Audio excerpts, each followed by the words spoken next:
இன்னைக்கு மே 1 labours day. இது நம்ம நாட்டில் மட்டும் இல்லைங்க, நிறைய நாட்டில் செலிப்ரேட் பண்ணுறாங்க. அவங்க மட்டும் இல்லைன்னு வச்சுக்கோங்களேன், நம்ம சாப்பிட்ற சாப்பாட்லேருந்து தங்குற வீடுலேருந்து போடுற ட்ரெஸ்ஸு வரைக்கும் எதுவுமே கிடைக்காது. ஸோ அவங்களுக்கு இன்றைக்கி செலிப்ரேட் பண்ணுற டே.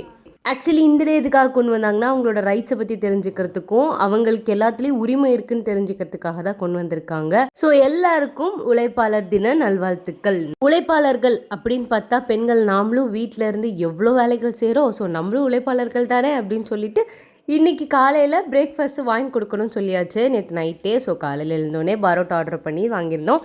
ரேணுகா மெஸ்ஸுன்னு ஒரு கடை இருக்குங்க இங்கே சாரதா காலேஜ் ரோட்டில், அங்கே தான் ஆர்டர் பண்ணி வாங்கியிருந்தோம். பரோட்டா கொஞ்சம் நல்லா தான் இருந்தது, கடலெண்ணெய் வாசனையோட. குருமாவும் கொஞ்சம் டேங்கியாக இருந்தது, ஓகேன்னு சொல்லலாம்.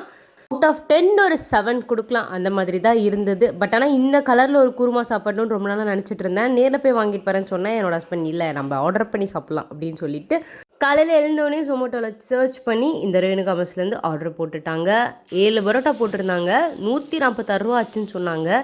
அந்த பில்லில் வந்து 221 வந்திருக்கும், அது கடையோட ப்ரைஸு. அதுக்கப்புறம் ஜொமேட்டோ ஆஃபர்லாம் போட்டு 146 ரூபா வந்துச்சுங்க.